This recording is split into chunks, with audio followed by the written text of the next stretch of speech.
এ যেন এক মধুর প্রতিশোধ নিল পাকিস্তান। বারবার তারা বিশ্বকাপের এই মঞ্চগুলোতে ভারতের কাছে পরাজিত হয়। এমনকি সর্বশেষ আমরা এশিয়া কাপেও দেখেছি ভারতের কাছে পাত্তাই পায়নি পাকিস্তান। তবে এবার আর তারা ভুল করলো না। সকল পরাজয়ের যে অপমান এবার তারা সুদে আসলে যেন আদায় করে নিল ভারতের কাছ থেকে। সূর্যবংশীর ভারতকে শুধু পাকিস্তান হারালোই না, এবার পাকিস্তান ভারতকে পরাজিত করে সেমিফাইনালেও চলে গেল।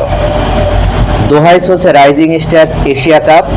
ভারত এ দলকে 40 বল হাতে রেখেই 8 উইকেটে হারিয়েছে পাকিস্তানি দল। টসে হেরে আগে ব্যাটিংয়ে নামে 19 ওভারে মাত্র 136 রানে অল আউট হয় ভারতের উঠতি ক্রিকেটারদের নিয়ে গড়া দলটি। তাড়া করতে নেমে 13.2 ওভারে তুলে নেওয়া দারুণ এই জয়ে সেমিফাইনালে উঠেছে পাকিস্তানি দল। ওয়েস্ট ইন্ডিজ পার্ক স্টেডিয়ামে টসের সময় হাত মেলানে পাকিস্তানি অধিনায়ক ইরফান নিয়াজি এবং ভারতের অধিনায়ক জিতেশ শর্মা।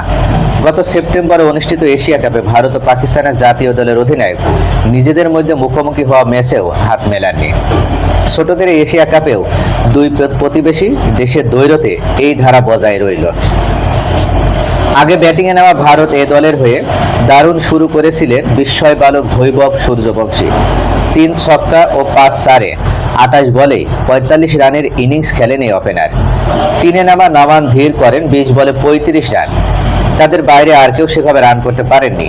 পাকিস্তানি পেসার শহীদ আজিজ 24 রানেই 3 উইকেট নেন।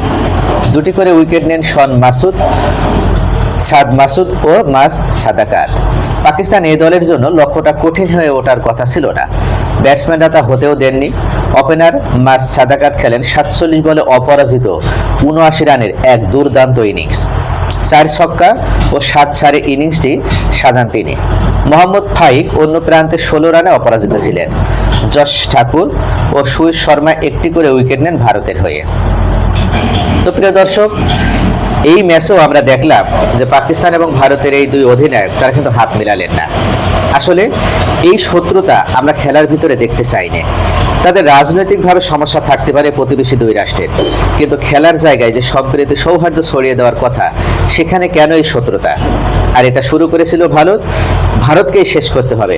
অবশ্যই ভারতকে সর্বপ্রথম তাদের এই ঘটনা, তারা এশিয়া কাপে যেভাবে পাকিস্তানকে হেয় প্রতিপন্ন করে অপমানিত করে তারা হাত মেলাননি, সেই জায়গা থেকে তাদের বের হয়ে এসে অন্তত পাকিস্তানের কাছে যেভাবেই হোক তাদেরকে এই বিষয়ে ক্ষমা স্বীকার করে এবং প্রয়োজনে আইসিসি শরণাপন্ন হয়ে দুই দেশের অধিনায়কদের এই হাত মেলানোর পর্ব আমরা দেখতে চাই। এবং আমরা চাই ক্রিকেটের ভিতরে যেন কোনো রাজনীতি না আসে।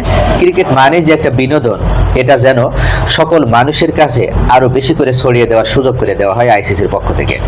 সকলে ভালো থাকুন। Thanks for watching.